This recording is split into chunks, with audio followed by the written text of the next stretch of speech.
Rais Dr. Samia Suluhu Hassan amesema kilio cha wafanyabiashara kuhusu mfumo wa haki na usawa katika ulipaji wa kodi kupata ufumbuzi baada ya tume ya kutathmini maboresho kutoa mapendekezo. Mahakama Kuu Kanda ya Iringa imemhukumu kunyongwa hadi kufa Joseph Mhulilwa, dereva bajaji mkazi wa manispaa ya Iringa, baada ya kupatikana na hatia ya kumuua kwa makusudi mtoto wake. Watoto wawili wa kiume wamefanyiwa ukatili wa kulawitiwa na kubakwa na watu ambao hadi sasa hawajatambuliwa mkoani Kigoma.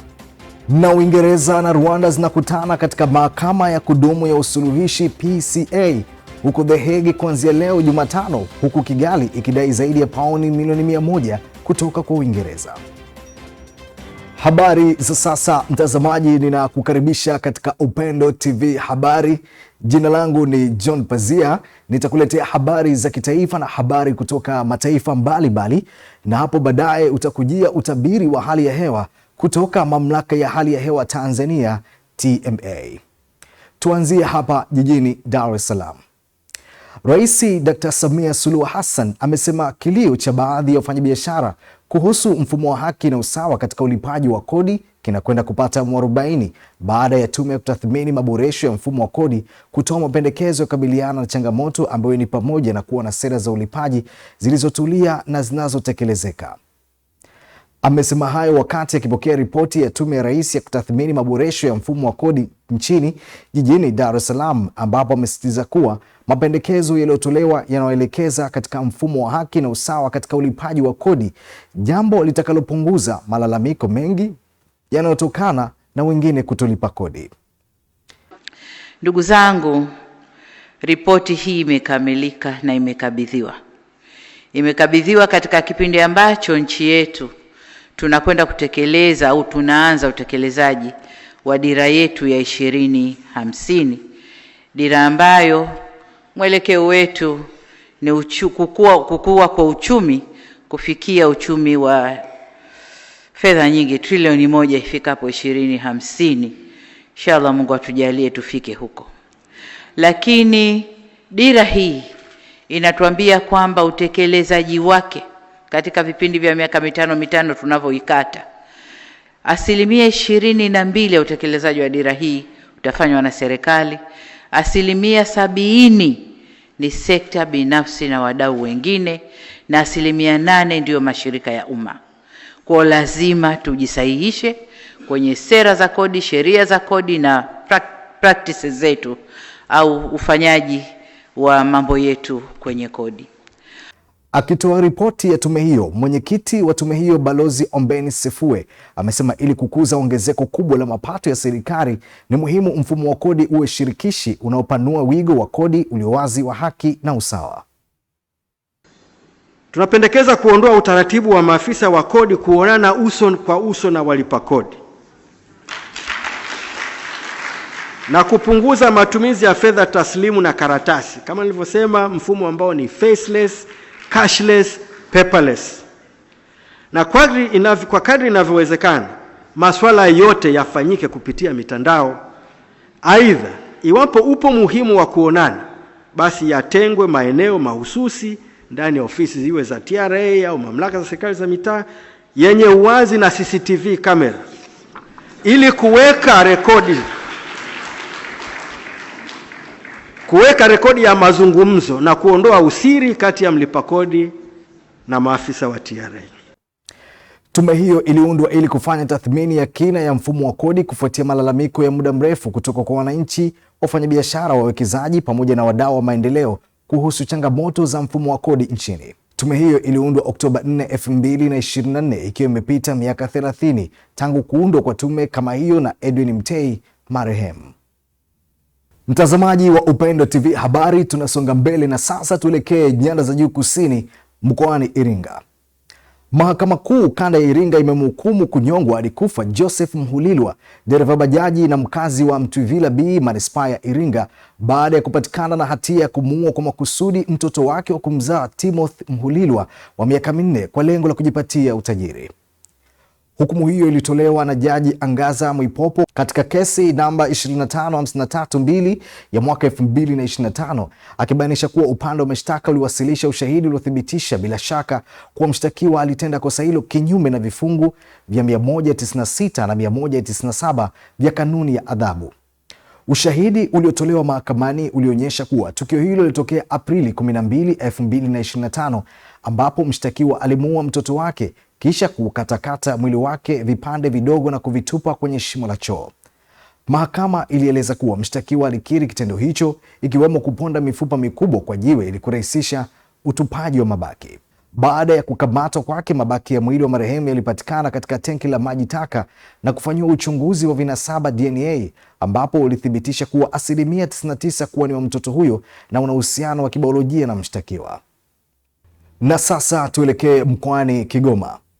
Katika matukio ya kusikitisha, watoto wawili wa kiume wamefanyiwa ukatili wa kulawitiwa na kubakwa na watu ambao hadi sasa hawajatambuliwa, ambapo mkuu wa wilaya ya Kigoma Daktari Rashid Chuachua ametoa wito kwa viongozi wa dini na wananchi kuwaripoti watuhumiwa na kuacha tabia ya kuwaficha au kumaliza matatizo kwa mazungumzo ya kifamilia.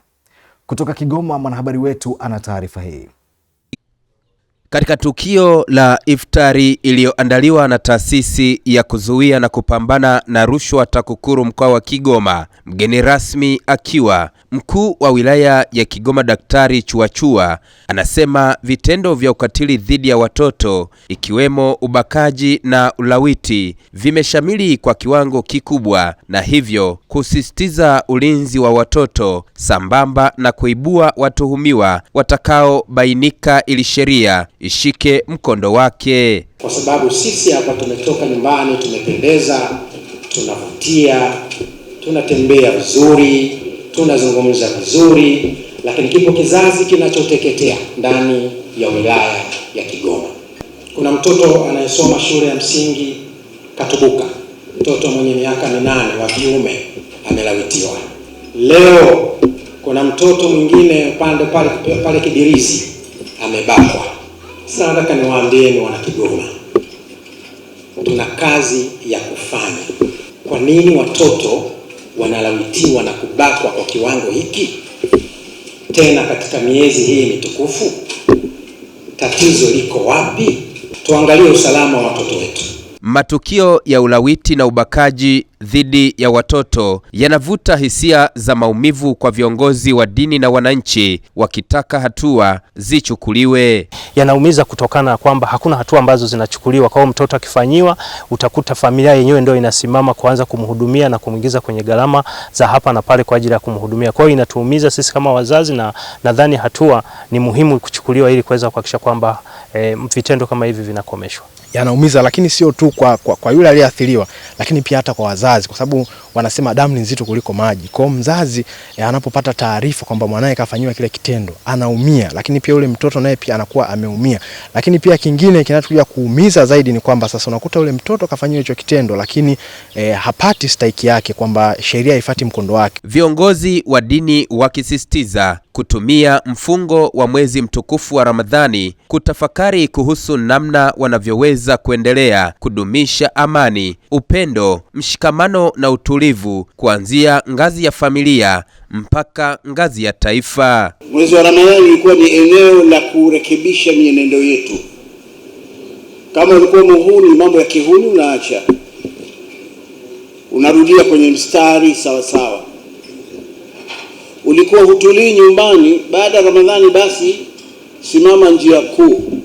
Lakini kubwa zaidi ni namna ambavyo tunaweza tukasimamia utulivu na amani katika jamii zetu na miji yetu. Tumeshiriki zoezi la kuchangia vifaa tiba katika hospitali za rufaa katika kila mkoa wa Tanzania. Mpaka sasa tuna mikoa 16 ambayo imefikiwa na huduma hiyo ya mashine za mionzi kwa ajili ya kulea watoto wadogo waliozaliwa wakiwa hawana afya njema, lakini wakizaliwa kabla. Na kupitia hiyo basi watumishi wa TAKUKURU Tanzania nzima huwa tunakatwa kiasi fulani cha mshahara wetu kwa ajili ya kuchangia jambo hilo. Na tunaamini ya kwamba kutokana na ratiba, mkoa wetu wa Kigoma utapata nafasi pia ya kupata zile mashine kwa kadri ambavyo ratiba itakavyopangwa na utawala. Matukio haya ya ulawiti na ubakaji kwa watoto yameacha athari kubwa kwa vijana, na hivyo hatua zikihitajika kuchukuliwa, hasa kuibua wahusika na sheria iweze kushika mkondo wake. Kutoka Kigoma, mimi ni Kadislaus Ezekieli. Jamii ya wafugaji wa Kimaasai imeanza kunufaika na teknolojia bunifu za uhifadhi wa malisho bora ya mifugo, hatua inayolenga kupunguza athari za ukame na kuongeza tija katika sekta ya ufugaji. Akizungumza wakati wa mafunzo siku 5 yaliyofanyika mkoani Singida, mkufunzi kutoka taasisi ya Animal Nutrition Innovation Center Christopher Mwenje amesema mafunzo haya yamelenga kuwajengea uwezo wa wafugaji kutoka wilaya ya Monduli mkoani Arusha ili wachane na mbinu za jadi zisizo na tija na badala yake kutumia teknolojia za kisasa katika uzalishaji na uhifadhi wa malisho ya mifugo kwa ajili ya kuwajengea uwezo wa kuzalisha malisho na kuyahifadhi ili kuwasaidia waweze kuwa na malisho bora na malisho ambayo yanatosha kuwalisha mifugo kwa mwaka mzima. Lengo ni nini?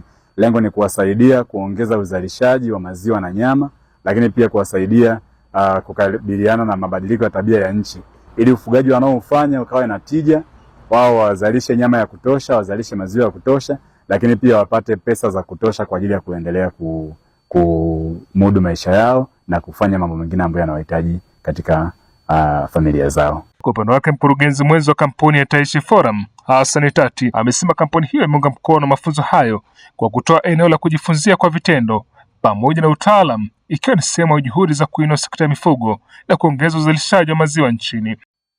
Wanatuambia mwanadamu anatakiwa anywe maziwa average ya lita 200 kwa mwaka, na sisi wa Tanzania ukitaka tunywe maziwa yote kwa lita hizo tuko milioni 70 karibu, na tukiwa tuwe na maziwa ya lita bilioni 14, lakini sasa hivi wa Tanzania tunazalisha bilioni 4. Kwa hiyo tuna bilioni 10 ambao hatujazalisha bado. Kwa nasema ni fursa tayari ya kibiashara, fursa tayari ya ajira. Kwa wafugaji tukielekea huko kuitafuta hii bilioni 10, tutakuwa tumetafuta pesa, tumetafuta ajira, lakini tumetafuta kuboresha afya za watu. Washirika wa mafunzo hayo wamesema elimu waliyopata itasaidia kubadili mfumo wa ufugaji kutoka ule wa kuhamahama usio na tija na kuingia katika ufugaji wa kisasa unaozingatia uhifadhi wa malisho na tija ya mifugo. Na mafunzo haya tunatarajia yataenda kutuboresha maisha yetu ya kila siku, kwa sababu leo hii sisi tuko 6, lakini baadaye tutaenda kuwafundisha wanawake 40. Manufaa ambayo tutayapata katika mafunzo haya, natarajia kwamba tutaenda kubadilika, kwa sababu kwanza mabadiliko ya tabia nchi yenyewe yanatulazimu kubadilika. Kwenye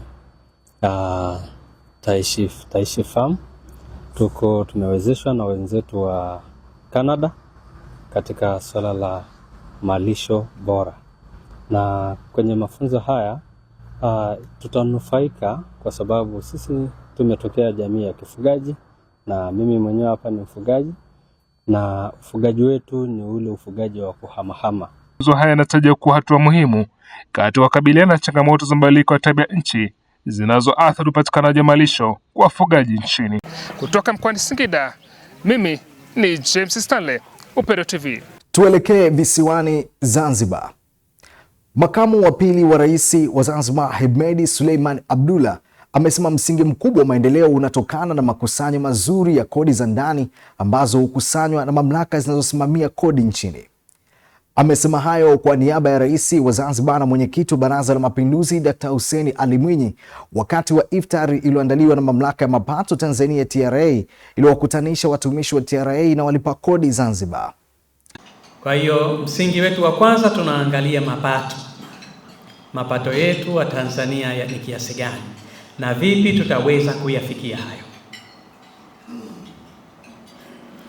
Jambo la pili baada ya mapato ni matumizi, lakini huwezi kutumia kama hujakusanya, na ndio utaratibu wa kidunia ulivyo sasa. Napenda nitumie nafasi hii kuwapongeza sana TRA kwa kazi nzuri ambayo mnaifanya ndani ya taifa letu. Kwa hakika kila kipindi mmekuwa mkifanya makusanyo kwa mafanikio makubwa sana. Kamishna mkuu wa mamlaka ya mapato Tanzania CPA Yusuf Juma Mwenda amesema TRA imejipanga vyema katika kuhakikisha inaondoa usumbufu na vikwazo katika ufanyaji wa biashara, hasa biashara ya mafuta, kwa kuweka mazingira mazuri ya upatikanaji na uuzaji wa nishati ya mafuta nchini. Tumeimarisha mifumo sasa hivi ya kodi, tumeimarisha kutoa elimu, lakini pia watumishi wetu pia na wao wanajitahidi sana kuwa waadilifu. Yote haya yana lengo la kuhakikisha tunawezesha biashara za walipa kodi.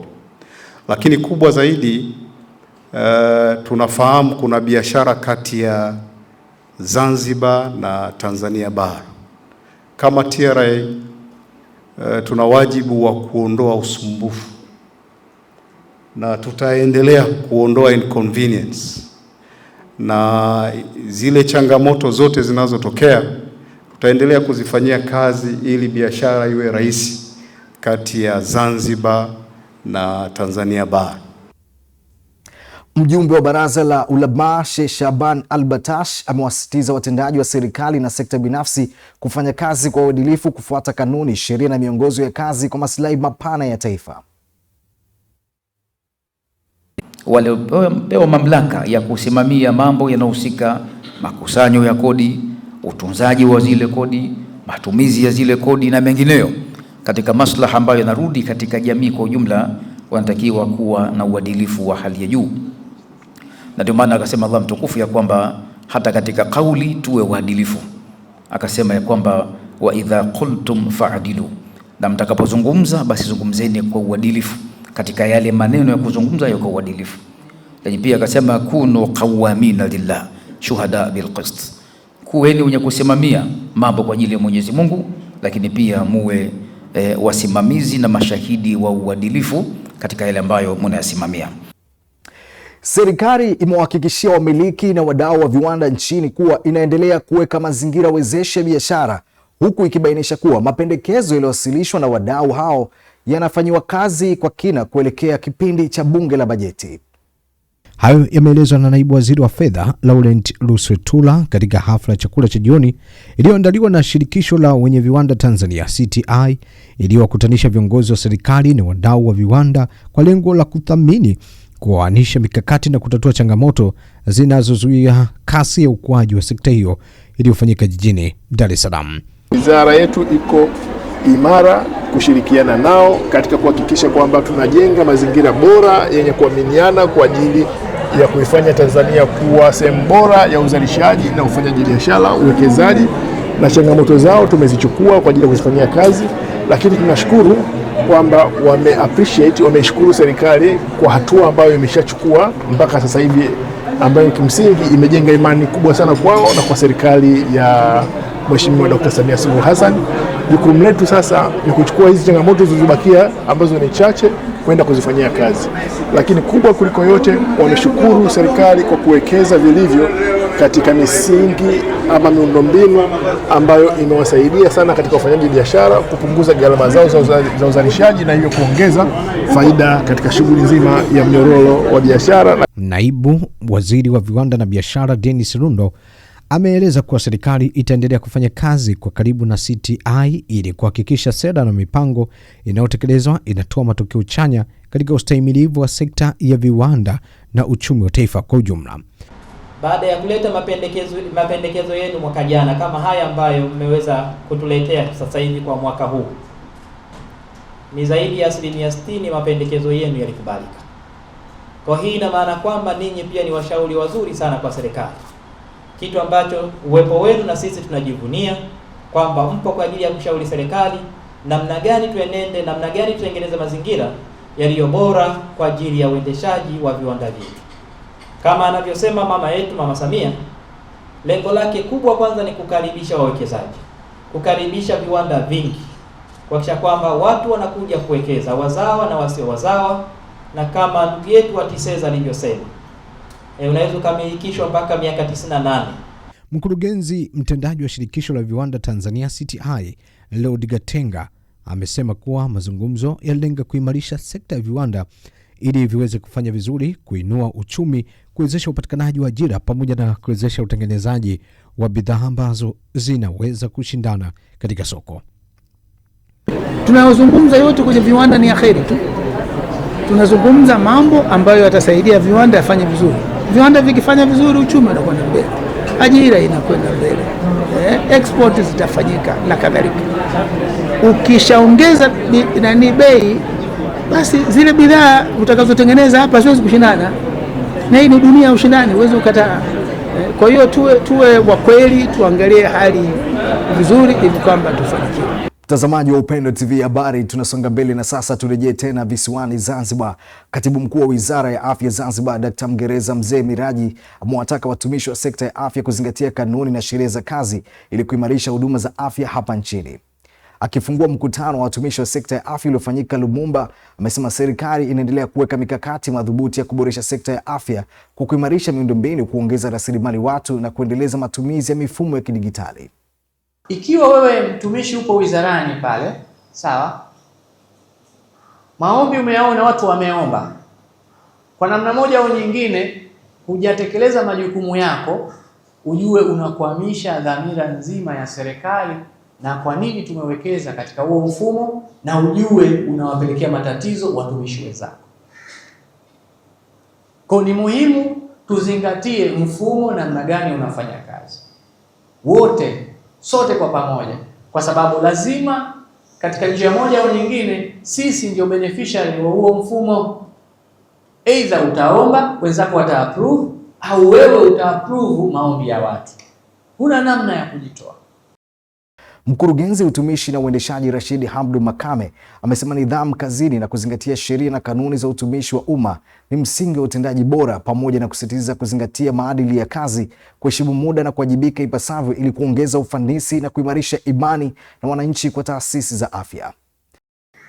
Katika hali ya umuhimu wake, mafunzo kwa watumishi wa serikali yana umuhimu mkubwa sana, ikiwa ni pamoja, kwanza, yanaongeza ari.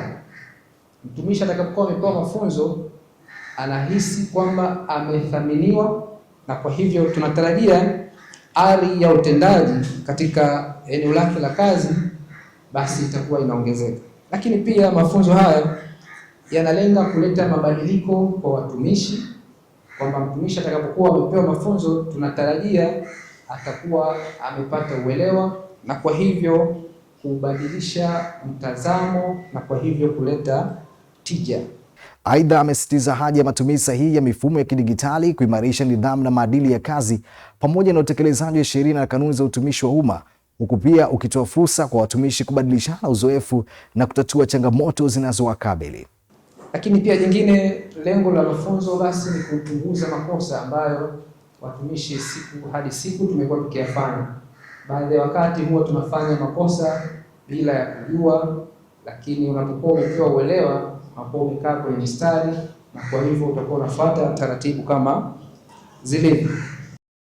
Tuelekee kaskazini mwa Tanzania, mkoani Manyara. Mkuu wa wilaya ya Babati Emmanuel Kaganda amemsimamisha kazi aliyekuwa mwenyekiti wa kijiji cha Vilima Vitatu, kata ya Kaiti, Yendo Maselo, kwa tuhuma za kutumia vibaya madaraka na kuhamasisha wananchi kuua pundamilia. Hatua hiyo imechukuliwa baada ya kubainika kuwa mwenyekiti huyo alihamasisha wananchi kuua pundamilia waliokuwa wameonekana katika eneo hilo, kitendo ambacho ni kinyume cha sheria za uhifadhi wa wanyamapori. Akizungumza wakati wa ziara yake kusikiliza kero za wananchi, DC Kaganda alisema kuwa kwa mujibu wa taarifa alizopokea, tayari pundamilia wapatao 4 wameuawa kufuatia maelekezo ya mwenyekiti huyo. Yoyote atakaye kwenda nje kinyume, tutashughulika naye.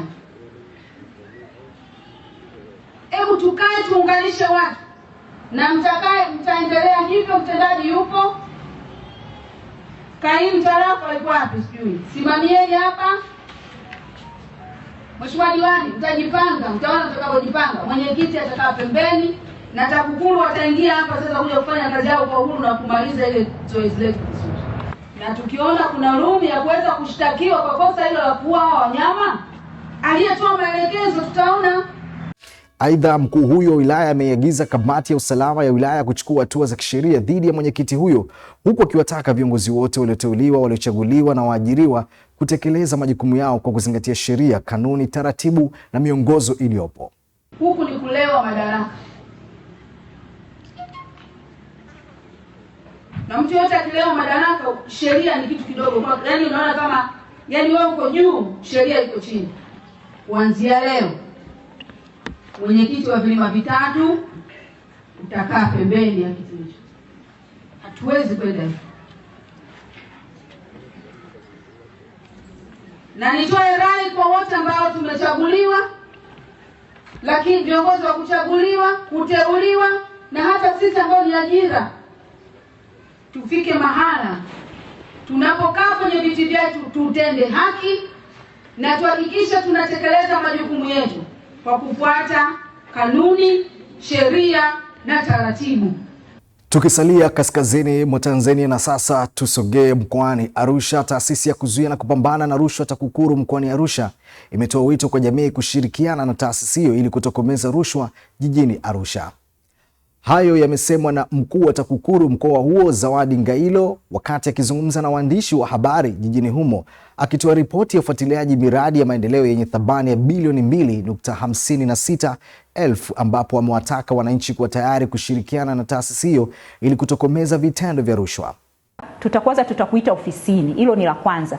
Tutakuletea hati ya wito ambayo ni rasmi, ambayo itaonyesha jina lako na itaonyesha unaitwa kwenye ofisi za TAKUKURU kwa tarehe ipi na kwa muda upi. Na ukifika utahudumiwa hapa ofisini, utaripoti mapokezi, utaelekezwa kwa muhusika, kwa afisa ambaye atashughulika na wewe. Lakini hata kama utapigiwa simu, utaelekezwa ufike ofisini ndani. Hakuna kazi yoyote ya ofisi ambayo inafanyika nje ya majengo ya ofisi. Hakuna kazi yoyote ya ofisi ambayo inafanyika mtaani. Kwa hiyo nitoe wito na niombe wananchi tushirikiane kwamba wanapopata taarifa za namna hii au wanapokutana na watu wa aina hii, basi wasisite kutupa taarifa ili tuweze kuchukua hatua kwa wakati. Aidha, amesema katika kipindi cha Oktoba mpaka Disemba, TAKUKURU Arusha imeridhishwa na matumizi ya fedha za miradi ya maendeleo iliyofanyiwa ufuatiliaji wake katika sekta za afya, elimu na miundombinu. Baada ya kufanya ufuatiliaji huu umeonyesha kuridhishwa na matumizi ya fedha za miradi ya maendeleo mitano yenye jumla ya thamani ya bilioni 2, milioni 556, bilioni 645 na 430. Na miradi hii imefanyiwa ufuatiliaji na utekelezaji wake katika sekta za afya, elimu na miundombinu. Hatua ya ufuatiliaji iliyofanywa na TAKUKURU imesaidia kukamilika kwa miradi hiyo kwa kuzingatia thamani ya fedha, lakini pia na ulinganifu wa bajeti na fedha zilizotumika. TAKUKURU hupokea zaidi ya malalamiko 5,000 ya rushwa kila mwaka na kuyafanyia kazi.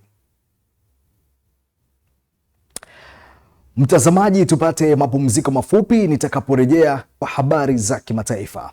Mimi ni John Pazia.